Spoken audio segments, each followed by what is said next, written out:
We're here right now with Suzanne Craig of the New York Times. She's written a terrific new book, Lucky Loser, How Donald Trump Squandered His Father's Fortune and Created the Illusion of Success. She's done so with her colleague, Russ Buettner. But let me, before we get into the book, ask you your thought on this. I mean, he literally just said that, and Kamala Harris just agreed to this debate. It came out about an hour and change ago.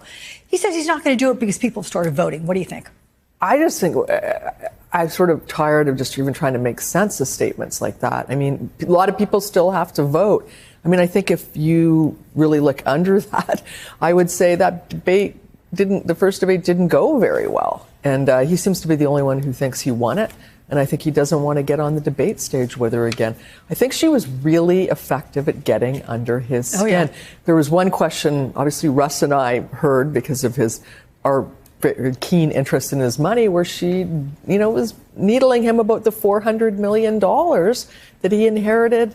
And he came again and he said, that number's wrong. And he dived into his up from nothing hardscrabble story. I did it alone, and it was just Why does he do that? Because he wants to say, I'm a self-made man? I mean, because his dad is referenced in the title here, how Donald Trump squandered his father's fortune. Right, and we have documented it through documents that we have from Fred Trump's finances. We were able to get a hold of more than 100,000 pages of information from Fred Trump through it was Mary Trump, because she had been in litigation with the family. It had gone into discovery.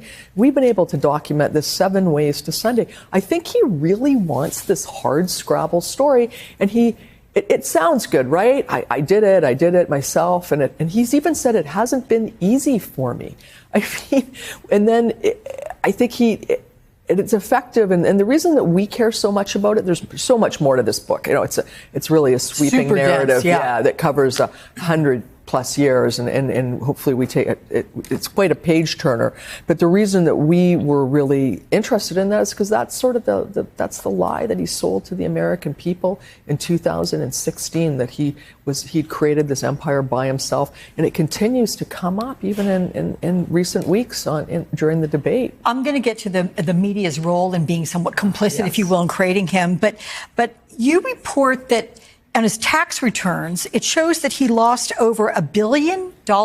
Wait a minute, $1 billion between 1985 and 1994? Right. That year is incredible, or that 10 years when we look at it, because The Art of the Deal came out that year. That year that he was saying to America, and he was writing a book, that he was this deal maker, and that nobody could touch him, and he was going on shows, and he lost that year, I think, $40-some million, and in that decade, he lost more than $1 billion. And Russ and I were able we had all this tax information from that decade. Right. That was one of the stories we did.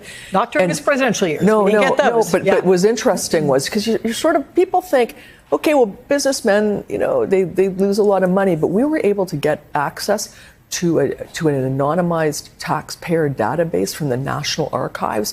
And we went in and we were able to determine that in a few years, he lost more money than any other individual taxpayer in America.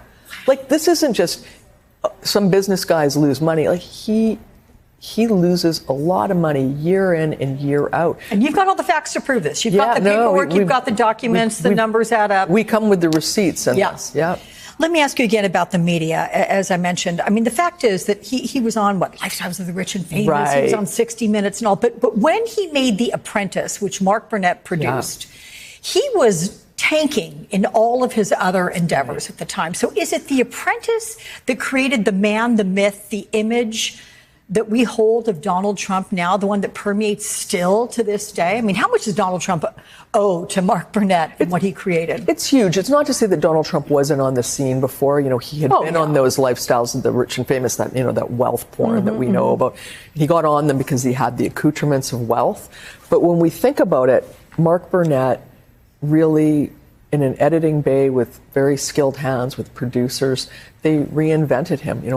They showed up, his producers, at his office, and they thought, they're going to be doing a game show, and working for Donald Trump was the prize. And they come in, and the carpet smelled, and the furniture was chipped. They had to create an entire new set, but it was more than that. They had to create a businessman that was measured, that was smart, the person that didn't exist. They had to do that, and they did it. They made him the prize. Their job was to make him look, and I'm quoting one of the people that we talked to that was on the show, to make him look like royalty. And one of the fellows said, well, we weren't, Richard Attenborough wasn't narrating this thing. Like, it was a game show. And it's unfortunately, they call it reality TV. It was not reality. But they remade him. And Russ and I call that Apprentice, the opening scene, the greatest political ad of all time. Yeah. Well, I only got this book a couple days ago. Look how much I've read. Oh, I love it. I love it. I can't wait for you to get through it. I'm going to finish this thing, and we'll get together and chat all about it even further. Definitely. Highly recommend it, everybody. Lucky loser, as you describe it. A page turner. Thank you, Sue Gregg. Thank you.